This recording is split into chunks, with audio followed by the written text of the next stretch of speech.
Bismillahir-Rahmanir-Rahim. In the name of God, the most merciful, the most beneficent. Your Majesties, Your Royal Highnesses, distinguished members of the Norwegian Nobel Committee, dear sisters and brothers. Today is a day of great happiness for me. I'm humbled that the Nobel Committee has selected me for this precious award. Thank you to everyone for your continued support and love. Thank you for the letters and cards that I still receive from all around the world. Your kind and encouraging words strengthens and inspires me. I would like to thank my parents for their unconditional love. Thank you to my father for not clipping my wings and for letting me fly.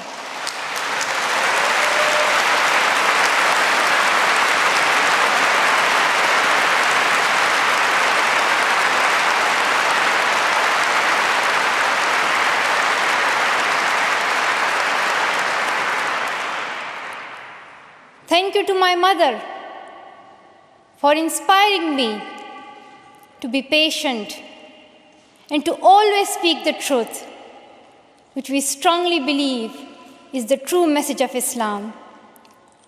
And also, thank you to all my wonderful teachers who inspired me to believe in myself and be brave. I'm proud. Well, in fact, I'm very proud to be the first Pashtun, the first Pakistani, and the youngest person to receive this award.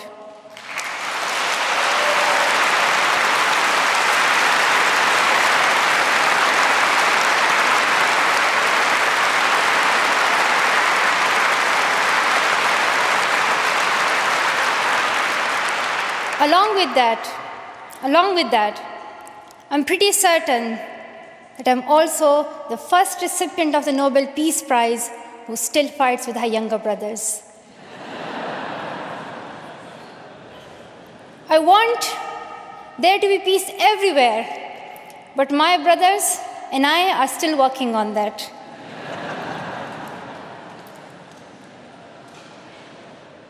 I'm also honored to receive this award together with Kailash Satyarthi, who has been a champion for children's rights for a long time, twice as long, in fact, than I have been alive. I'm proud that we can work together. We can work together and show the world that an Indian and a Pakistani, they can work together and achieve their goals of children's rights.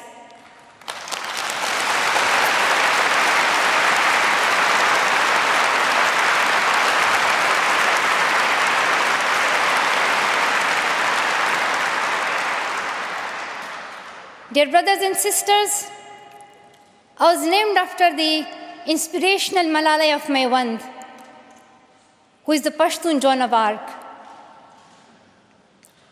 The word Malala means grief-stricken, sad. But in order to lend some happiness to it, my grandfather would always call me Malala, the happiest girl in the world. And today, I'm very happy that we are together fighting for an important cause. This award is not just for me. It is for those forgotten children who want education. It is for those frightened children who want peace.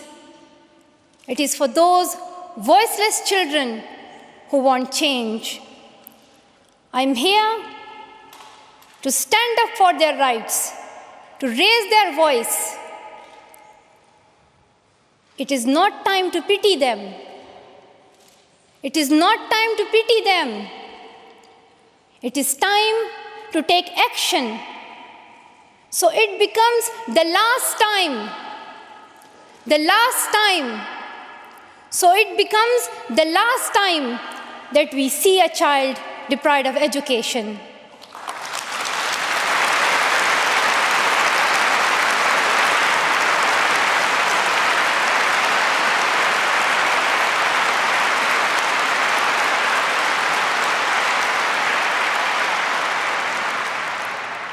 I have found that people describe me in many different ways.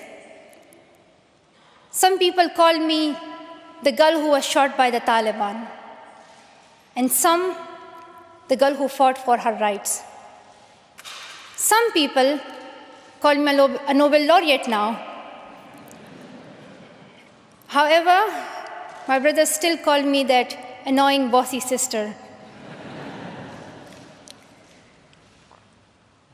As far as I know, I'm just a committed and even stubborn person who wants to see every child getting quality education, who wants to see women having equal rights, and who wants peace in every corner of the world.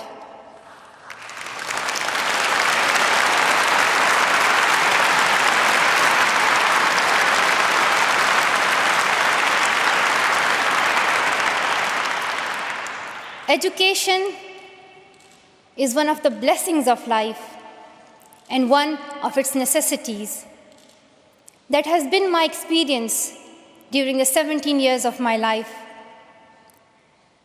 In my paradise home, Swat, I always loved learning and discovering new things. I remember when my friends and I would decorate our hands with henna on special occasions. And instead of drawing flowers and patterns, we would paint our hands with mathematical formulas and equations. We had a thirst for education. We had a thirst for education because our future was right there in that classroom. We would sit and learn and read together. We loved to wear neat and tidy school uniforms. And we would sit there with big dreams in our eyes. We wanted to make our parents proud and prove that we could also excel in our studies and achieve those goals which some people think only boys can. But things did not remain the same. When I was in Swat, which was a place of tourism and beauty, suddenly changed into a place of terrorism. I was just 10, that more than 400 schools were destroyed.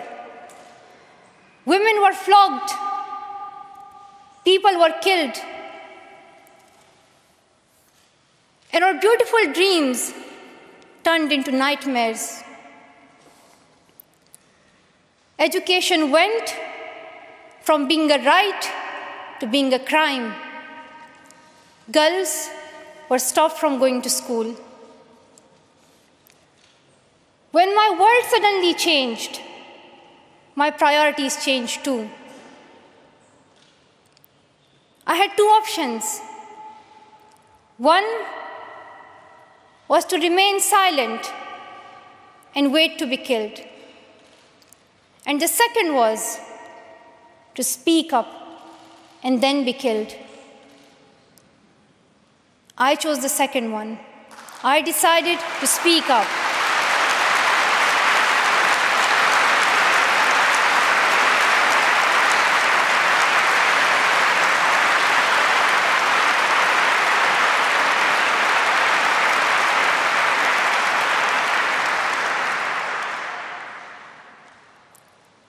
We could not just stand by and see those injustices of the terrorists, denying our rights, ruthlessly killing people, and misusing the name of Islam, we decided to raise our voice and tell them,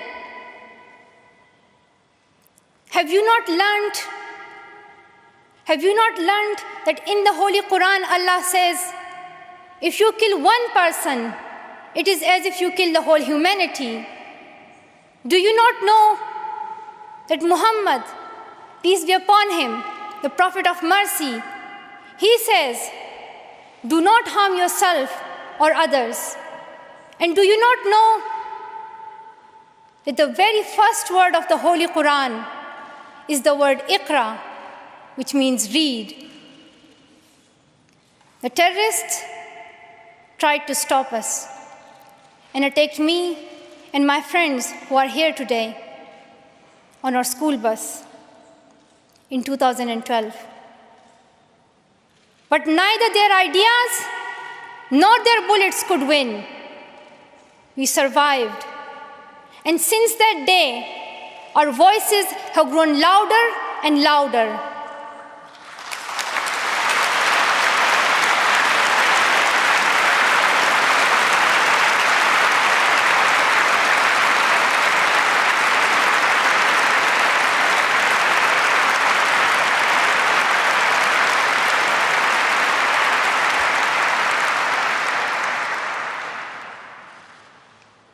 I tell my story not because it is unique, but because it is not. It is the story of many girls. Today, I tell their stories too. I have brought with me some of my sisters from Pakistan, from Nigeria, and from Syria who share this story. My brave sisters, Shazia and Kainat, who were also shot that day on our school bus. But they have not stopped learning. And my brave sister, Kainat Somro, who went through severe abuse and extreme violence. Even her brother was killed, but she did not succumb. Also my sisters here, whom I have met during my Malala Fund campaign. My 16-year-old courageous sister, Mozoon, from Syria, who now lives in Jordan as a refugee. And she goes from tent to tent, encouraging girls and boys to learn. And my sister, Amina, from the north of Nigeria, where Boko Haram threatens and stops girls and even kidnaps girls just for wanting to go to school. Though I appear as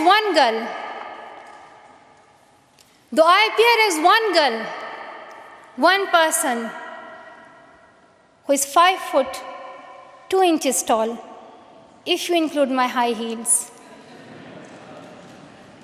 it means I'm 5 foot only. I am not a lone voice. I'm not a lone voice. I am many. I am Malala, but I'm also Shazia. I'm Kainat Somro. I am Mozoon. I am Amina. I am those 66 million girls who are deprived of education. And today, I'm not raising my voice. It is the voice of those 66 million girls.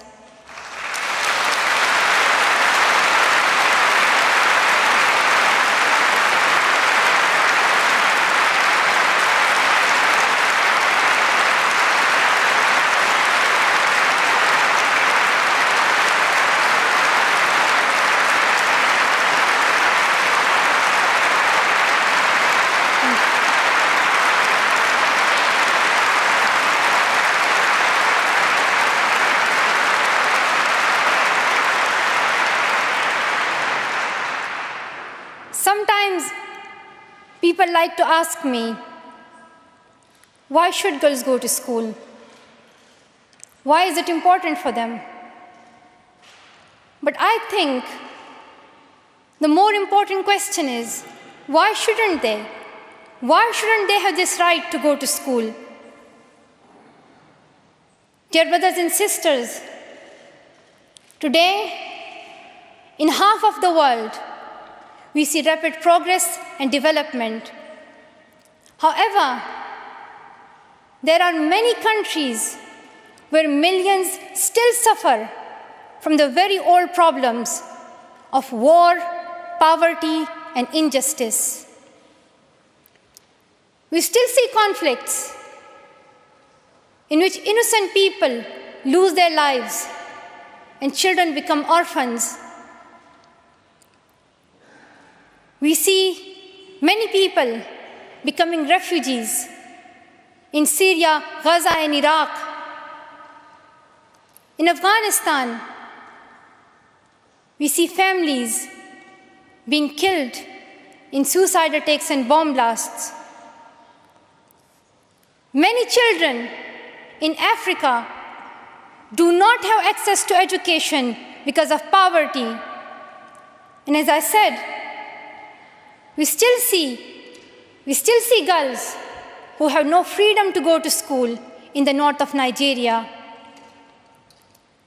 Many children in countries like Pakistan and India, as Kailash Satyarthi mentioned, many children, especially in India and Pakistan, are deprived of their right to education because of social taboos, or they have been forced into child marriage or into child labor. One of my very good school friends, the same age as me, who has always been bold and confident girl, dreamed of becoming a doctor. But her dream remained a dream. At the age of 12, she was forced to get married. And then soon, she had a son. She had a child when she herself was a child, only 14. I know that she could have been a very good doctor, but she couldn't because she was a girl. Her story is why I dedicate the Nobel Peace Prize money to the Malala Fund to help give girls quality education everywhere, anywhere in the world, and to raise their voices. The first place this funding will go to is where my heart is, to build schools in Pakistan, especially in my home of Swat and Shangla.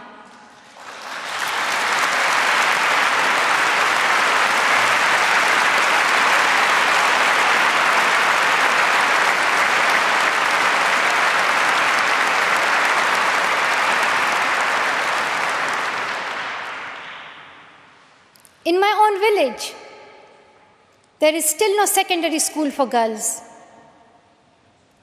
And it is my wish and my commitment, and now my challenge, to build one so that my friends and my sisters can go there to school and get quality education, and they get this opportunity to fulfill their dreams. This is where I will begin, but it is not where I will stop. I will continue this fight until I see every child in school. Dear brothers and sisters, great people who brought change, like Martin Luther King and Nelson Mandela, Mother Teresa and Aung San Suu Kyi, once stood here on this stage. I hope the steps that Kailash Satyarthi and I have taken so far and will take on this journey will also bring change, lasting change.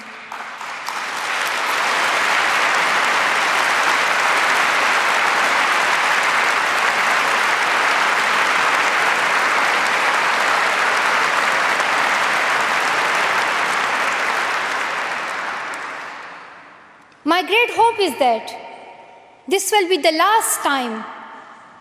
This will be the last time we must fight for education. Let's solve this once and for all. We have already taken many steps. Now it is time to take a leap. It is not time to tell the world leaders to realize how important education is. They already know it. Their own children are in good schools. Now it is time to call them to take action for the rest of the world's children. We ask the world leaders to unite and make education their top priority. 15 years ago, the world leaders decided on a set of global goals, the Millennium Development Goals. In the years that have followed, we have seen some progress. The number of children out of school has been halved, as Kailash Satyarthi said. However, the world focused only on primary education, and progress did not reach everyone. In year 2015, representatives from all around the world will meet in the United Nations to set the next set of goals, the Sustainable Development Goals. This will set the world's ambition for the next generations. The world can no longer accept that basic education is enough.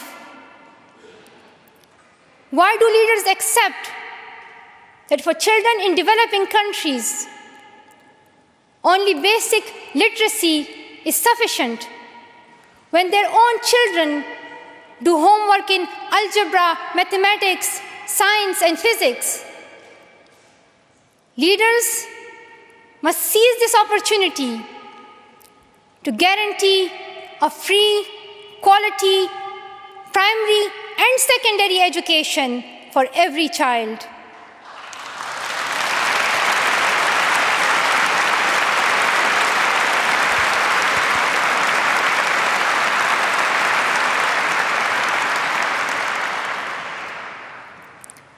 Some will say this is impractical, or too expensive, or too hard, or maybe even impossible. But it is time the world thinks bigger. Dear sisters and brothers, the so-called world of adults may understand it, but we children don't. Why is it that countries which we call strong are so powerful in creating wars, but are so weak in bringing peace? Why is it?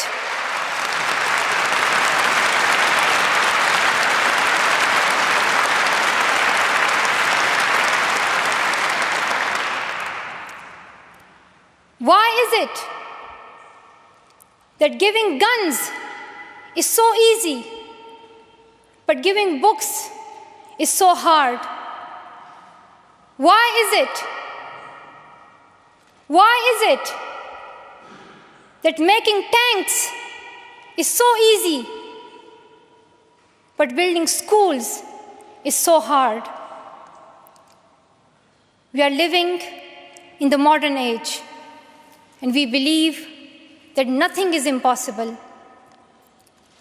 We have reached the moon 45 years ago, and maybe we'll soon land on Mars.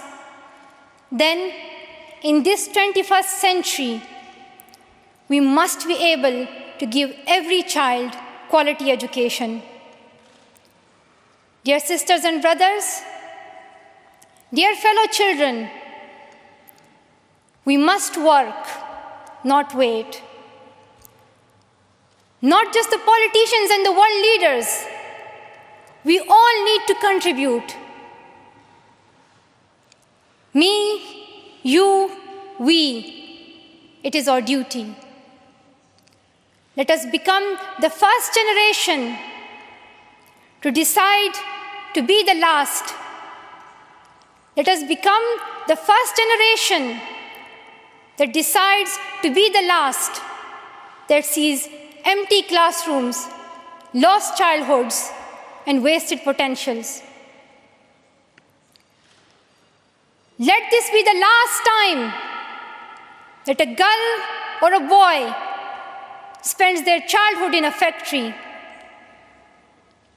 Let this be the last time that a girl is forced into early child marriage.